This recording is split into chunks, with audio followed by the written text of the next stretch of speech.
बिस्मिल्लाहिर्रहमानिर्रहीम। मैं हूं डॉक्टर मुकर्रम और आज जो मैं वीडियो बना रहा हूं वो एनल फिस्ट्यूला के ऊपर, यानी पखाने की जगह पे फोड़ा होना, नासूर बन जाना, उसमें मवाद भर जाना, पस भर जाना या उससे खून खारिज होना।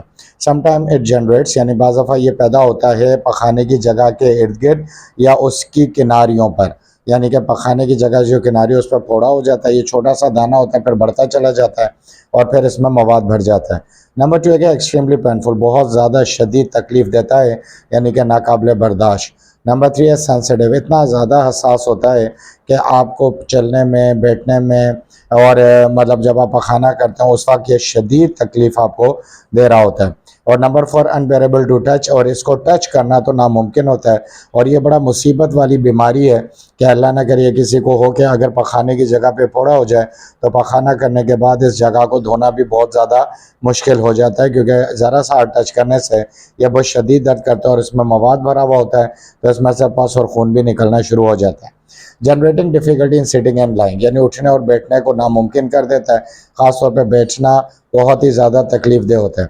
It is cancerous as well, अगर इसको प्रॉपर तरीके से इलाज ना किया जाए, और इसका इलाज सिर्फ होम्योपैथिक मेडिसिन है। वो क्यों है मैं आगे आपको बड़ी तफसील से समझाऊंगा कि वाहिद इलाज इस तरह के पखाने की जगह पे फोड़े का होम्योपैथिक मेडिसिन क्यों है, वो मैं इस वीडियो में तफसील से बताऊंगा।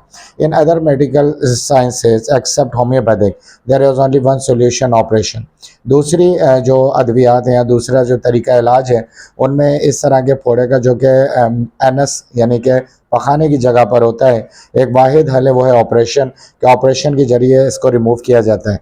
लेकिन इसके जो सेल्स हैं, इसके जो वायरस हैं या बैक्टीरिया हैं, वो बॉडी के अंदर रहते हैं और उसके कुछ अरसे के बाद ये दोबारा रीजनरेट हो जाता है। तो ऑपरेशन इसका एक वक्ती सोल्यूशन तो हो सकता है, लेकिन परमानेंट सोल्यूशन नहीं हो सकता। पेनफुल ऑपरेशन, जाहिर सी बात है ये अमल बड़ा पेनफुल होता है। ऑपरेशन या सर्जरी कराने के बाद बहुत दिनों तक मरीज़ को जो है इस पेनफुल प्रोसेस से गुजरना पड़ता है और उसको ये सस्टेन करना पड़ता है, बर्दाश्त करना पड़ता है। अब thanks to homeopathic sciences, homeopathic का कमाल ये है कि हमें शुक्रिया अदा करना चाहिए कि होम्योपैथिक में ऐसी ज़बरदस्त मेडिसिन है जो बग़ैर किसी ऑपरेशन के इस दाने को जहाँ से ये निकला होता है, जिन वजूहत से, उन वजूहत को ख़त्म करके इसको बड़ी आसानी से जल्द के अंदर बिठा देती हैं। और अगर इसके अंदर पस होता है तो उसको खुश कर देती हैं। अगर पस ज़्यादा बन चुका है तो फिर इसका दाना बना के, मुँह बना के वहाँ से वो फट जाता है और पस सारा बाहर निकल जाता है और खुश्क होकर ये दाना बैठ जाता है। और अगर पस में खून शामिल हो गया है तो उसको भी रिकवर कर देती है होम्योपैथिक मेडिसिन। तो ये आपको एक शदीद किस्म की सर्जरी से बचा लेती है। थोड़ा समझ लेते हैं फिस्ट्यूला है क्या। इसको हम मेडिकल लैंग्वेजेस के अंदर फिस्ट्यूला एंड एनो भी कहते हैं, यानी कि एनस यानी कि पखाने की जगह, और पखाने की जगह रेक्टम जिसे हम दूसरे लफ्ज़ों में कहते हैं, उस जगह पे पैदा होने वाला ये फोड़ा। ये मस्कुलर ओपनिंग है, यानी जब आप डाइजेस्टिव सिस्टम यानी आप जो खुराक खाते हैं उसका जो बिल्कुल आखिरी पॉइंट है वो ये है कि आपने जो खुराक खाई है वो आपके जिस्म से खारिज होती है और वो एनस के ज़रिए बाहर आती है, यानी स्टूल इस ज़रिए से बाहर आता है, पखाना बाहर आता है, उस जगह पे ये फोड़ा होता है। Most of the fistulas are the result of an infection that starts in the anal glands. ज़्यादातर फिस्टुला एनल ग्लैंड पे ही इन्फेक्शन की वजह से पैदा होता है, यानी पखाने की जगह पे हम इन्फेक्शन हो जाता है।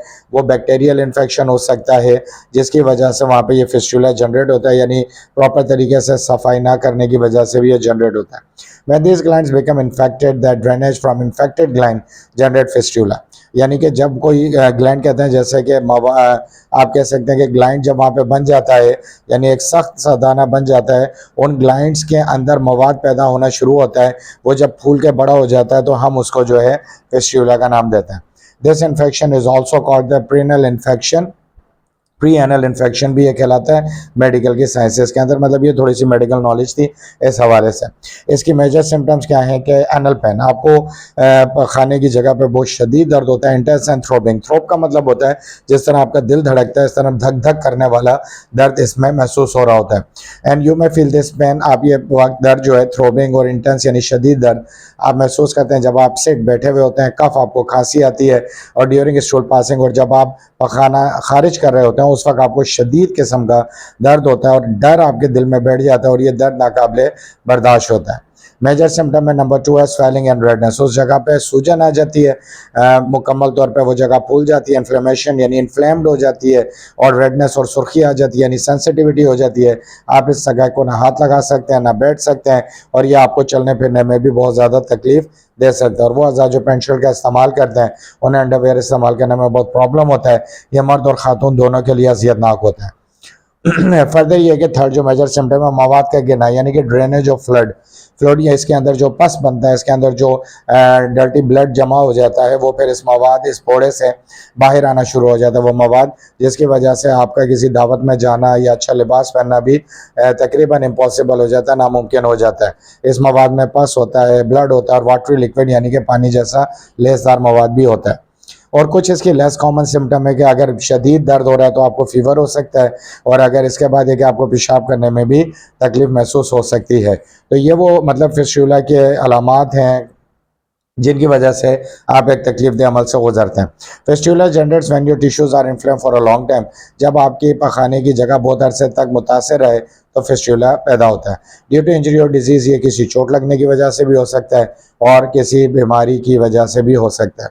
ये जल के अंदर का ज़ख़म है जो आपको बाहर दिखाई देता है और इसके अंदर से मवाद भी रिश्ता रहता है। इस फिस्टुला होने की कुछ वजूहात हैं, अगर मतलब कुछ बुनियादी। नंबर एक, कब्ज़, शदीद कब्ज़। अगर आपको बहुत अरसे से शदीद कब्ज़ है और आपकी आंतों पर यानी कि छोटी और बड़ी आंत पर, जैसे हम बाउल्स कहते हैं, स्मॉल और बिग इंटेस्टाइन के ऊपर बहुत ज़्यादा आपको ज़ोर लगाना पड़ता है जब आप खाना पास करते हैं, तो उस सूरत में बार बार ज़ोर लगाने से वो जो रेक्टम या एनस पखाने की जगह है वो इन्फेक्टेड हो जाती है, उसमें इंजरी हो जाती है और उस वजह से वहाँ पे बैक्टीरिया जनरेट होता है और ये फिस्टुला बन जाता है। तो मेरे चैनल पे कब्ज़ की बहुत ज़बरदस्त दवाई हैं, और अगर आपने मुझसे रब्ता करना है तो मेरे दिए गए व्हाट्सअप नंबर पे आप रब्ता करेंगे तो मैं आपको कब्ज़ की भी बेहतरीन दवाई बताऊंगा ताकि आप कब्ज़ का इलाज प्रॉपर कर लें। अगर आपको है तो आप एक फिस्टुला जैसी तकलीफ दे बीमारी से बचेंगे। एक और वजह ट्यूबरक्लोसिस यानी कि बीमारी का टीबी का होना आपकी बॉडी के अंदर, उसकी वजह से बहुत सारी मेडिकेशन का इस्तेमाल करने की वजह से भी ये मर्ज सामने आता है। अब जो सबसे इंपॉर्टेंट बात है वो है कि फिस्टुला जनरेट करता है जो भी सिम्टम, वो होम्योपैथिक से अच्छे तरीके से ट्रीट की जा सकती हैं और आप एक तकलीफ दे सर्जिकल ट्रीटमेंट से बच जाते हैं और आपका इलाज हो जाता है मुकम्मल तौर पे। अच्छा, 3 बेहतरीन दवाइयाँ जो मैं आपको बताऊंगा इसमें इस्तेमाल करनी है। नंबर 1 है सिलिशिया, नंबर 2 है नाइट्रिक एसिड और नंबर 3 है हाइड्रास्टिक। इन तीनों को आपने 200 पावर में इस्तेमाल करना है। इस स्क्रीन का आप स्क्रीनशॉट ले लें। सुबह दोपहर शाम 200 पावर में इस्तेमाल करने का तरीका बहुत आसान है। आपने एक घूंट पानी लेना है, उसमें आप इसके 10 कतरे डालेंगे, सुबह वाली की सुबह में, दोपहर वाली की दोपहर में और शाम वाली की शाम में। तो तकरीबन आपने 6 दिन तक इस्तेमाल करें, 2 दिन का वक्फा दें, फिर 2 दिन के वक्फे के बाद दोबारा अगले 6 दिन तक इस्तेमाल करें अगर आपका ये मर्ज शुरुआती है।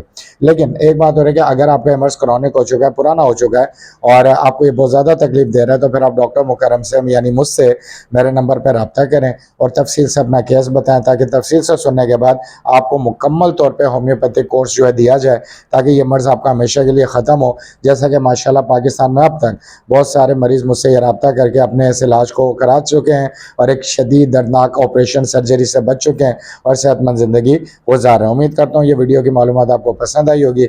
अगली वीडियो तक अल्लाह हाफ़िज़।